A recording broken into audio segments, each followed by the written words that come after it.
দিন এত স্কুল, এত ছাত্র, এত সমাবেশ হয়নি। বিগত কয়েক বছর ধরে আপনারা এটা প্রচেষ্টা করছিলেন। আজকের এই আনন্দঘন দিনে এই যে সফলতা, সে ব্যাপারে কি বলতে চাইবেন?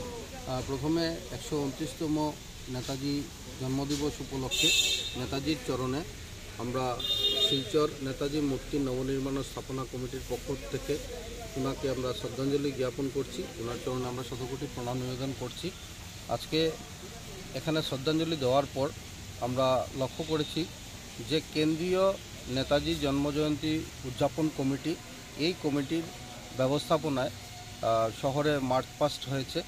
প্রত্যেক স্কুলে সেখানে জয়েন করেছেন আর প্রধান সড়ক পরিক্রমা করে এই গান্ধীবাগ পার্কে নেতাজি মূর্তিকে ওনারা সেলামি দিয়ে গেছেন।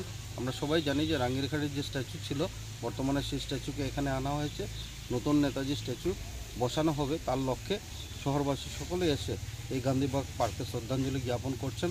তো নেতাজি মূর্তি নবনির্মাণ ও স্থাপনা কমিটির পক্ষ থেকে আমরা সকলকে আহ্বান করছি, আপনারা আসুন, সকলে মিলে আমরা নেতাজি মূর্তিকে শ্রদ্ধাঞ্জলি জ্ঞাপন করি। এত বড় সমাবেশের যে সফলতা, সেটা শ্রেয় কাকে দিতেছি? দেখুন, আমরা সবাই মিলে কাজ করেছি। বিশেষ করে আমি কেন্দ্রীয় নেতাজি জন্মজয়ন্তী উদযাপন কমিটিকে আন্তরিক ধন্যবাদ জ্ঞাপন করতে চাই যে প্রতিবারের ন্যায় এবারও তারা অর্গানাইজ করেছেন।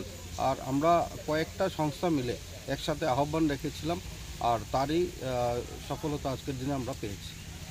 ছাত্রীদের আজকে একটা বিশেষ ভূমিকা রয়েছে, একটা ঐতিহাসিক সমাবেশ আমরা দেখতে পেলাম। অন্যান্য বছর তুলনায় এবছর প্রচুর ছাত্রছাত্রী, সেই জায়গায় দাঁড়িয়ে অনুভূতিটা কেমন?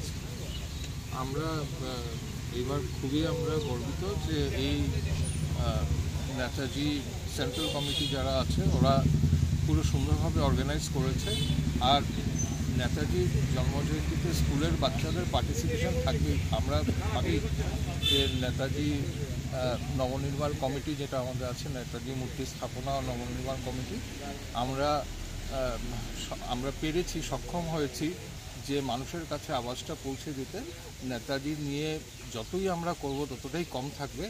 তো এইবার আমরা খুশি যে সব স্কুলরা আমাদের ডাকে সাড়া দিয়ে স্কুলের বাচ্চারা এসছে সবাই। আগামীতে যখন নতুন স্ট্যাচু হবে তখন আরও মানুষরা আসবে, এটাই আমরা ভাবছি। Thank you.